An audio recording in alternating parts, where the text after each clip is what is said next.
Sa sesyong ito, sino ang nasa likod ng gulo? Tinukoy ni John ang katotohanan sa Biblia tungkol sa pinagmumulan ng kondemnasyon, sakit at kakapusan. Inihayag niya ang puso ng Diyos para sa atin pag hinaharap natin ang mga ito.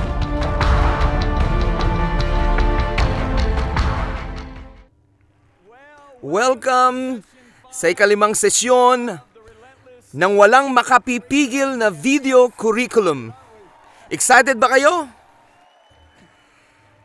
Sa ikalimang sesyon ay may pamagat na sino ang nasa likod ng gulo. Ang material natin ay mula sa ikapitong sesyon. Makakaupo na kayo at tayo tumungo na sa salita ng Diyos. Gusto kong buksan ang sesyong ito sa talatang gustong-gusto ko, Filipos 1:29. Handa na ba kayo? Sabi ni Pablo, ipinagkaloob niya sa inyo. Kapag narinig ninyo ito, may isip ninyo, wow! Anong pangako ang naghihintay sa akin? Anong nasa likod ng kortina? Alam niyo ang sinasabi ko? Pakinggan natin si Pablo. Ipinagkaloob niya sa inyo sa ngalan ni Jesus, hindi lamang ang manalig sa Kanya, kundi ang magtiis din para sa Kanya. Ano? Mukha yatang hindi tugma. Sandali lang. Pinagkaloob sa akin na di lamang manalig sa Kanya, kundi magtiis din para sa Kanya? Hello? Ilan sa inyo ang nakakaalam na hindi gawain ng Diyos ang manloko o maninlang? Hindi niya gawain yon dahil Diyos siya at di sinungaling. Kaya napaka-exciting ng Kanyang pangako. Andiyan pa kayo? Bakit exciting ang pangako? Kasi mas matindi ang labanan, mas matindi rin ang tagumpay. Amen? Isipin ng isang tapat na kawal ay lubhang nagsasanay para sa laban. Bakit? Dahil buong sigasig niyang inabangan ang hudyat na nagsasabing dumating na ang laban. Bakit siya masigasig sa laban? Dahil siya'y tunay na kawal na gustong magbigay luwalhati sa kanyang hari. Gusto niyang magdala ng pakinabang sa kaharian, kaya buong sigasig niyang inaantay ang laban dahil handa na siya sa tagumpay na magdadala ng pakinabang sa kaharian. Kasama ko pa kayo? Masabi mo, pero John, di ako kawal. Sasabihin ko sa iyo ito. Ang binhi ni Jesus ay nasa iyo. Siya ang pinakadakilang mandirigma na lumakad sa mundong ito. Siya ang pinakadakilang mandirigma sa buong sanlibutan. Inilarawan siya na sakay ng kabayo at may espadang lumalabas sa kanyang bibig. Siya'y magiting na mandirigma. Amen? Pakinggan natin ang ilang salita mula sa Bagong Tipan. Hindi ito araw ng paligsahan na tatalikuran at kalilimutan paglipas ng ilang oras. Ito'y pangmatagalan, buhay o kamatayan na laban hanggang wakas sa dyablo at sa kanyang mga kampon. Yan ang sa Efesos 6:12 galing sa The Message Bible. Sabi naman sa 2 Korinto 10, sabi ni Pablo, tayo'y tao ngunit di tayo nakikipaglaban sa paraang makasanlibutan. Gamit natin ang mga makapangyarihang sandata ng Diyos. Pakinggan ang 2 Timoteo 2:3-4. Sabi ni Pablo kay Timoteo, makipagsakit ka na tulad ng isang mabuting kawal ni Kristo Jesus. Ang tapat na kawal ay nais magbigay ng kaluguran sa kanyang pinuno. Tanggapin ang katotohanan ito. Kay Kristo, ikaw ay mandirigma, isang kawal na may pagpipilian. Dalawa na daan ang pwedeng tahakin. Pwede mong tahakin ang daan ng isang takas at maaalala ka bilang duwag. O pwede kang maging magiting na bayaning haharap sa laban at magwawagi. Nasa puso mo na magbigay ng kaluguran sa ating hari. Ngunit kung hahayaan mo ang iyong laman maghari, aatras ka sa laban. Mandirigma ka, makakapag-amen ka ba? Ito ang napakagandang balita. Hinding-hindi ka matatalo sa laban o hindi mo kailangan ang matalo sa laban. Pakinggan si Apostol Pablo sa sinabi niya sa 2 Korinto 2:14. Sabi niya, ngunit salamat sa Diyos at lagi, hindi kadalasan, at lagi niya tayong pinagtatagumpay kay Kristo. Kasama ko ba kayo? Sa nakaraang sesyon, nadiskubre natin kung papaano lumukob ang banal na espiritu kay Jesus nang bautismuhan siya sa tubig. At maaari nating isiping ito na ang tamang panahon na magtayo ng ministeryo. Bumuo ng grupong magsulong nito dahil pinagandaan natin ito ng 30 taon. Ngunit anong ginawa ng Diyos? Dinala niya siya sa ilang upang 40 araw na tuksuin ng dyablo. Tinanong natin sa nakaraang sesyon, ang Diyos ba'y nagpapahirap ng bata? Ang sagot ay hindi. 1,000,000 trilyong beses na hindi. Hindi siya nagpapahirap ng bata. Hindi tayo dadali ng Diyos sa isang bagyong hindi niya tayo bibigyan ng kapangyarihang pagtagumpayan. Sabihin nyo nga, amen? Tignan ninyo ang bagyong dumating nang sila ay nasa laot. Pagod noon si Jesus matapos mangaral ng buong maghapon. Familiar ako sa ganong pakiramdam. Naalala kong may mga pagkakataong nangaral ako sa 4 hanggang 5 service sa isang araw. Natatandaan ko pagbalik sa hotel kahit pilitin kong magising ay nakakatulog ako. Ginigising na lang ako ng driver pagdating ng hotel. Si Jesus sa buong araw ay nangaral noon. Tumawid sila ng dagat kasi may misyong kailangang gawin sa kabilang dagat ng Galilea. Sa sobrang pagod ay nakatulog siya. Sa masarap at malalim niyang tulog, siya namang dating ng bagyo. Alright? Ito'y isang mapanganib na bagyo. Alalahaning 4 sa kanyang kasama ay mga biyasang mandaragat. Sila'y nasa dagat buong buhay nila. Alam nila ang mahinang bagyo, alam nila ang malakas na bagyo, gayon din ang nakakamatay na bagyo.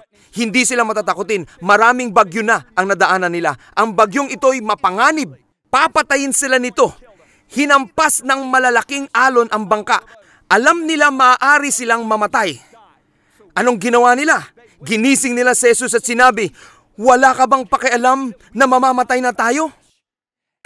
Bumangon si Jesus at inutusan ang bagyong manahimik. Nang dumating ang bagyo at mahimbing na natutulog si Jesus, tingin niyo ba nagpapanik ang Diyos Ama at ang banal na Espiritu? Tingin niyo ba na sabi ng banal na Espiritu, "Ano itong ginawa ko?" Sinabi ni Jesus, "Wala akong ginagawa liban sa nakikita kong ginagawa ng Ama." Ang Ama ang nagsabi sa kanya na pasakayin sila sa bangka at pumunta sa kabilang ibayo. Sa tingin nyo kaya sinasabi ng banal na Espiritu, "O Ama, Diyos Ama, anong dapat nating gawin? Wala sa isip ko na darating tong bagyong to. Naku po, mamamatay silang lahat. Sana pwede nating bawiin kay Jesus ang sinabi nating sumakay sa bangkang yun." Hindi nila gagawin yun dahil alam ng Diyos ang wakas mula sa simula. Alam niyang makakatagpo sila ng bagyo nang sabihin ni Jesus na sumakay ng bangka. Di tayo dadali ng Diyos sa isang bagyong di niya tayo bibigyan ng kapangyarihang lampasan. Anumang bagyo ang iyong hinaharap sa buhay, ito man ay pisikal, pinansyal, pag-abot sa mundo para kay Kristo, binigyan ka ng Diyos ng kakayanang magtagumpay anumang bagyong pagdadalan niya sa iyo. Amen.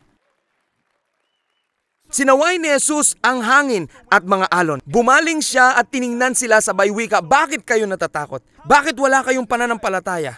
Wow, gusto ko kung papaano niya sila kausapin. Pagtingin ko sa paraan niya ng pagkausap sa kanila, di ko makikita ang mga disipulo mga nangangatwiran para sa Diyos sa aklat ng mga gawa. Bakit? Di sila hinayaan ni Jesus na gumawa ng teolohiyang gawa ng tao.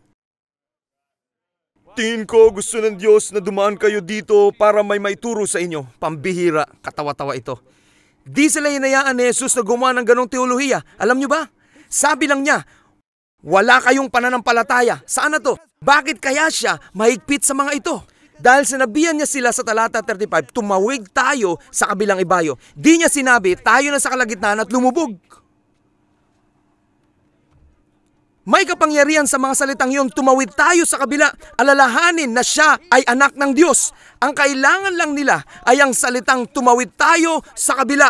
May kapangyarihan sa mga salitang yun upang tumayo sila sa unahan ng bangka at magsabi ng Panginoon, pumunta tayo sa kabila, umalis ka bagyo sa aming daan. Iyon ang dapat nilang ginawa at tinayaan siya na matulog. Ginambala nila ang mahimbing na tulog niya.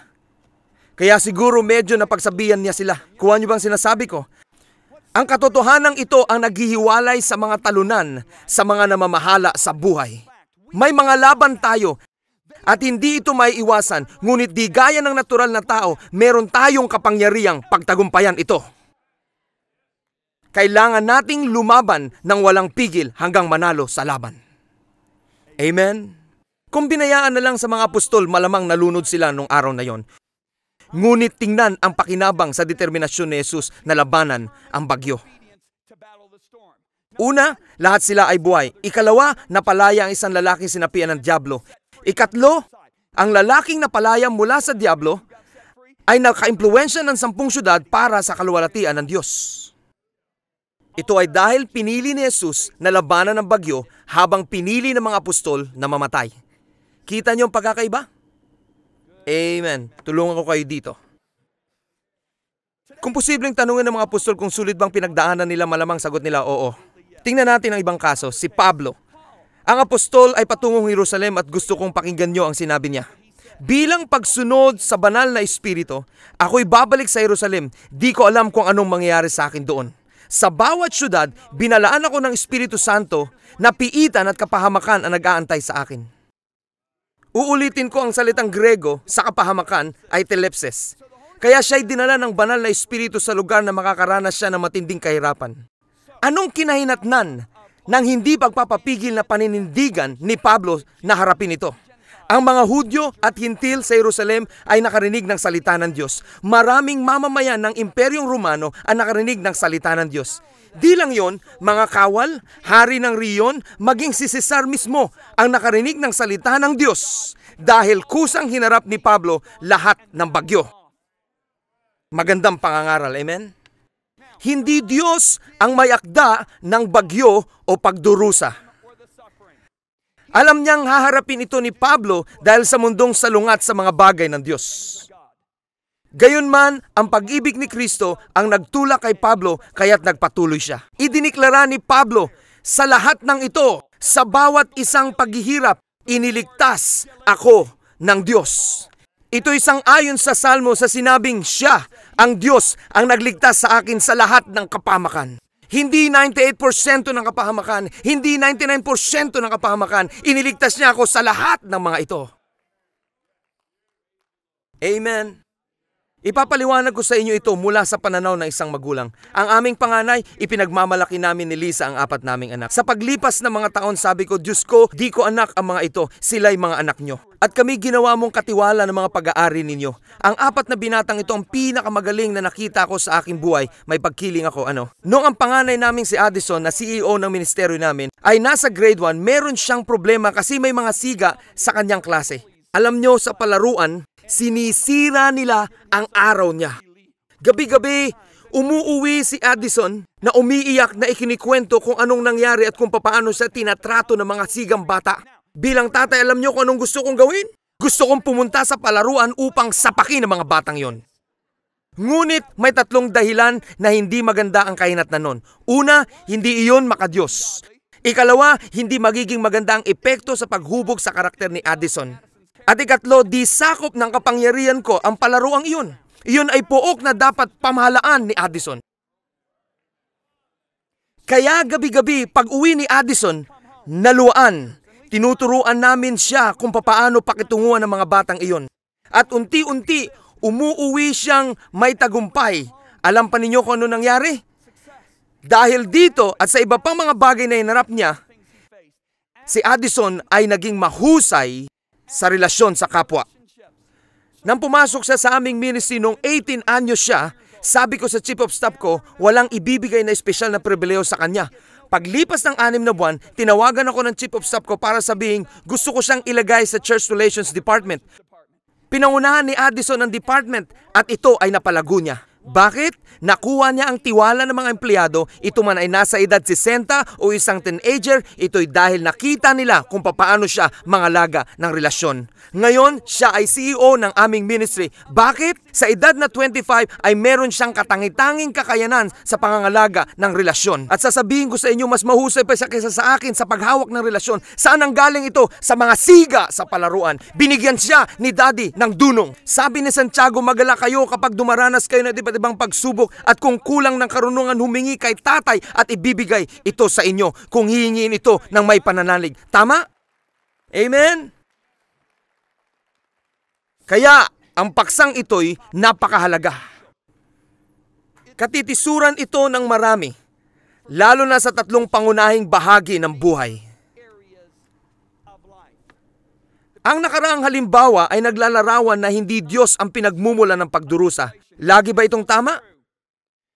Kung meron tayong kahit kaunting palagay o paniniwala na ang Diyos ang may akda o pasimuno ng paghihirap na iyong hinaharap, hindi ka lalaban upang magtagumpay. Alam ng kawal sa digmaan kung sino ang kaaway at kung matalino siya, alam niya ang taktika nito. Marami na akong nakitang mananampalataya na hindi tiyak kung sino ang may gawa ng paghihirap nila. Nakakadurog ng puso. nakakadurog ng puso. Upang hindi tayo mapaglalangan ni Satanas, sabi ni Pablo, alamin natin ang ibig niyang mangyari. Yan ay sa 2 Korinto 2. Sabi ng Diyos, alam natin ang kanyang plano. Itong dahilan kung bakit ang Israel isa sa pinakamalakas na bansa sa buong mundo. Bakit? Papaano makakatayo ng malakas sa lahat ng pagsubok ang isang maliit na bansang gaya nila? Ito ay dahil sila ay may pinakamagaling na intelligence sa buong mundo. Alam nilang ginagawa ng kaaway. Hindi sila nagugulat sa mga balak ng kaaway sa kanila. Ganun ang dapat, sabi ni Pablo. Hindi tayo dapat ignorante sa mga plano ng kaaway. Alamin natin ang kanyang taktika at plano. Amen ba? Paano natin malalaman ang kanyang taktika? Malinaw dito ang salita ng Diyos. Sabi ni Jesus sa 1:10, ang pakay ng magnanakaw ay magnakaw, pumatay, at manira. Naparito ako upang magbigay ng buhay na ganap.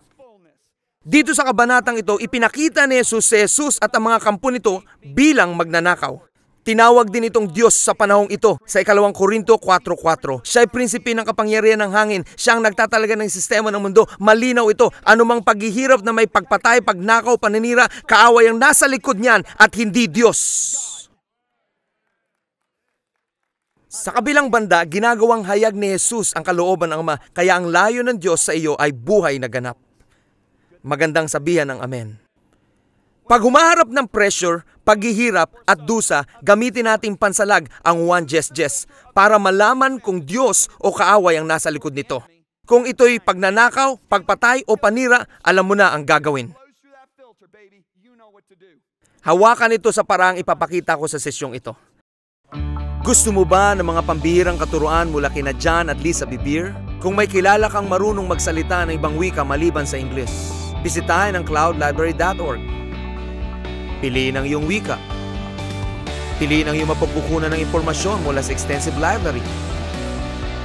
E-books, kabuuan ng teaching curriculum, videos, audio messages. Mag-register upang makatanggap ng mga bagong mapagkukunan ng impormasyon. Matuto pa tungkol sa cloudlibrary.org.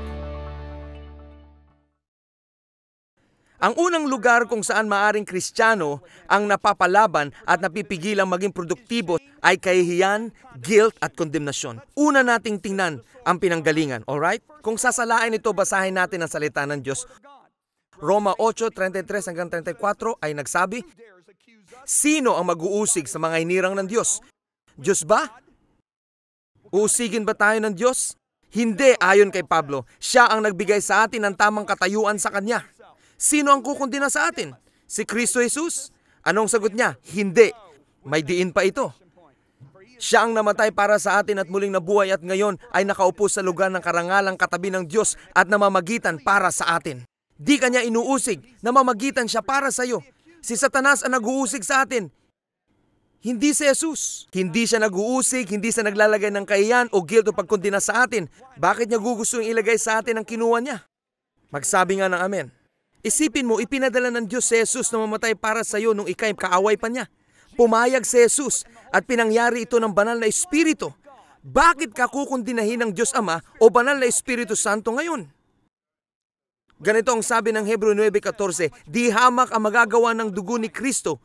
Lumilinis ang ating konsyensya sa gawang dulot ay kamatayan upang paglingkuran natin ang Diyos na buhay. Nilinis ang ating konsensya sa guilt, kahihiyan at pagkundina. Kung iyong nilalabanan ng guilt, kahihiyan o pagkukundina at hinahanap mo ang Diyos at gusto mong maglingkod sa Kanya at nagsisi ka na sa kasalanan, alam mo, diyan mula sa Diyos. Kailangan mong paglabanan ito. Amen ba? Amen? Kung inihayag mo na ang kasalanan, John, nakagawa ako ng karumaldumal. Kaya ngayon kukunin mo ang lugar ni Jesus at pagbabayaran mong kasalanan ito sa pamamagitan ng pagkukundina ng iyong sarili? Hanggang kailan ang parusang kondinasyong ito magiging sapat upang pabayaran ang kamalian mo? Kinuha ni Jesus ang kahiyan mo. Kinuha ni Jesus ang guilt.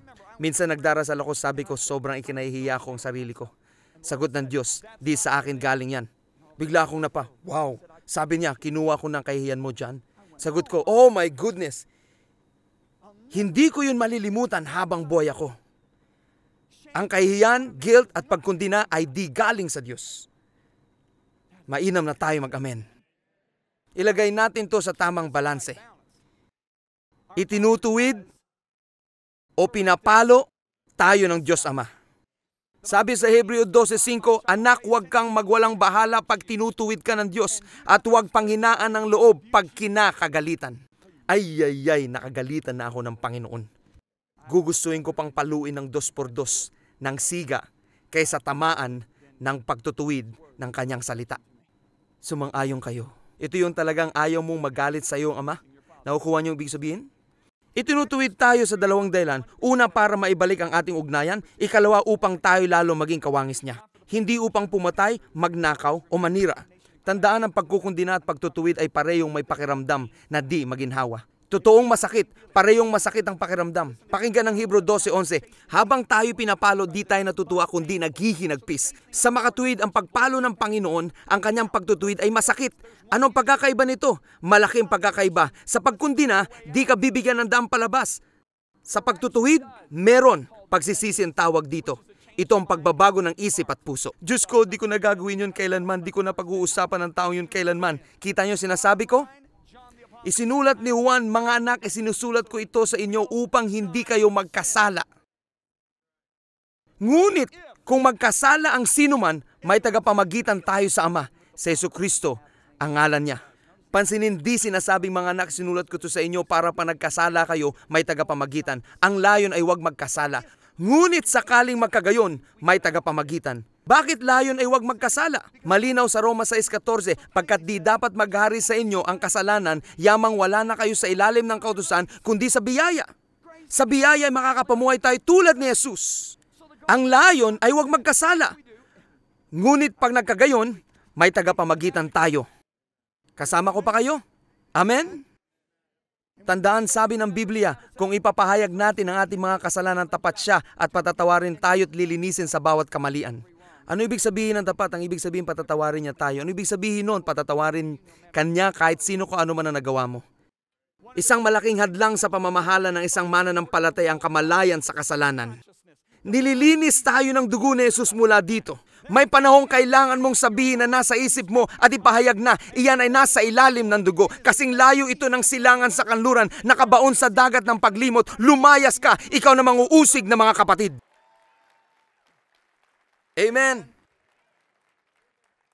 Kaya kung nagkasala ka at tunay na nagsisi, napatawad na at nilinis na ang bawat pagkakamali mo. Hallelujah. Tingin ko kailangan isigaw yon. Amen. Ang karamdaman at pisikal na kahinaan ay mga bagay na maraming tao ang nakikibaka. Sabi sa awit 103:2-3, purihin ang Diyos, aking kaluluwa, at huwag lilimutin yaong kanyang kabutihan. Anong mga kabutihan? Siyang nagpapatawad sa lahat mong kasalanan. Siyang nagpapagaling ng iyong karamdaman.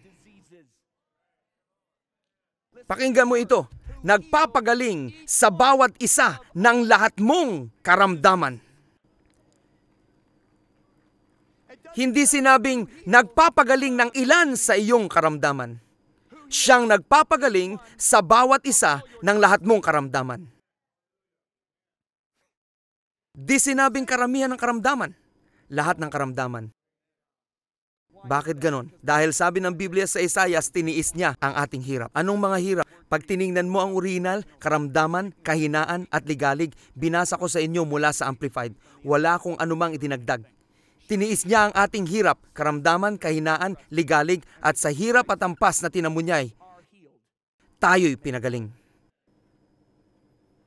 Kung tayo'y pinagaling, tayo'y pinagaling.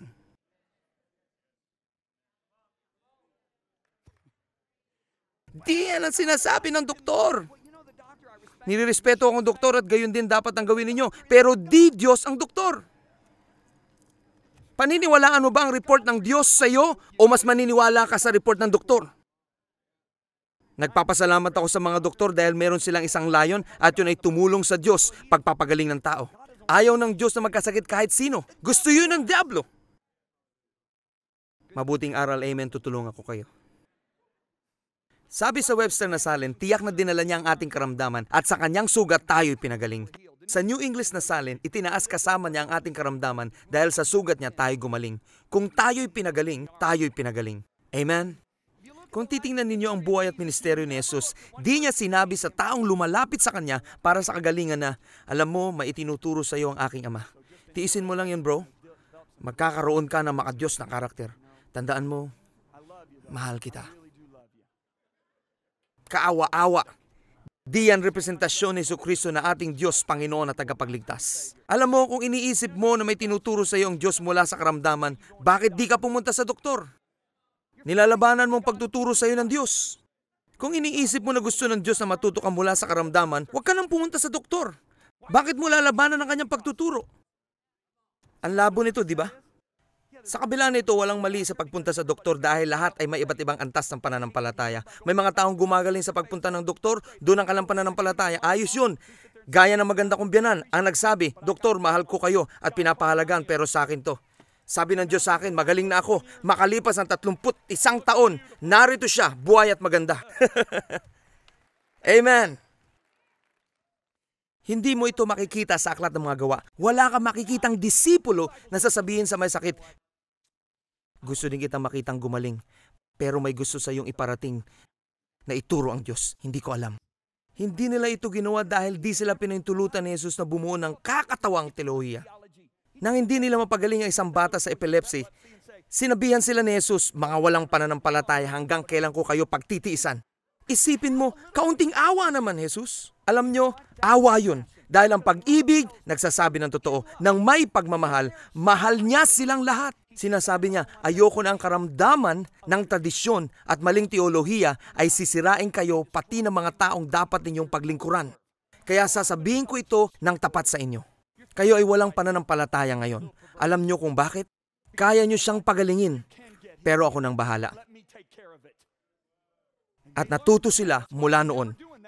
Di na nila ito ginawa sa aklat ng mga gawa. Ito ay ayon sa espiritu ng pag-ibig. Nakakita na ako dati ng mga taong may espiritu ng pagpuna. Ganito sila magsalita, kung may sapat ka lang na pananampalataya, gagaling ka. Nakakakilabot, sabi ng Biblia, tayo ay mangusap ng katotohanan na may pag-ibig. Hindi mo masasabi ang mga salitang sinabi ni Jesus sa kanyang mga alagad, liban kung kaya mo mamatay para sa taong yun. Namatay si Jesus para sa kanila.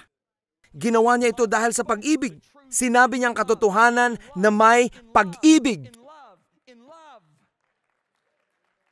Hindi mula sa isang mapagmalaking, mas magaling ako sa iyong espiritu. Magandang pangangaral. Amen. Sabi sa Tesalonica, ang Diyos ng kapayapaan ang magpapabanal sa inyo, panatilihin ninyong walang kapintasan ang buo ninyong katauhan, espiritu, katawan at kaluluwa hanggang sa pagparito ng Panginoong Hesus. Makumbinsi ka, kalooban ng Diyos na pagalingin ka sa karamdaman. Amen? Paano ang kakapusan at kahirapan? Ito ang pangatong bahagi ng marami ding nahihirapan. Maraming tao nag-iisip na ang pagiging makadiyos ay pagiging mahirap at ikahos. Kakatawa ito. Ang sabi ng salita ng Diyos, ang aking Diyos ay maluwag na magbibigay ng iyong kailangan ayon sa kanyang yamang di mauubos. Hindi ayon sa kinikita ng bangko sa Wall Street, hindi ayon sa galaw ng stock market. Pupunuin niya ang pangangailangan mo ayon sa kanyang yamang di mauubos. May nagsabi ba sa iyo na noong 2008, di nagka-problema ang kanyang yaman gaya ng nangyari sa stock market? Pananalapi ang tuon ni Pablo dito. Pero sabi ng Biblia, ang mabuting pangalan ay mas mainam piliin kahit ano, kahit anointing. Palagay mo, bubuti ang pangalan mo kung kulang ang pera mong pambayad sa mga babayarin? Hindi. Hindi. May mga bagay akong lilinawin sa nalalabing mga sandali. Higit sa pangangailangan ng saklaw ng Biblia, gusto ng Diyos na pasaganain ka. Sabi ng ilan, pupunuan lang ng Diyos ang kailangan ko. Hindi yan ang turo ng Biblia. Pakinggan ang panalangin ni Apostol Juan nang siya edad 90. Kung may pakikinggan akong mga tao, ito'y gaya ni Oral Roberts, David Wilkerson, kasama si Billy Graham.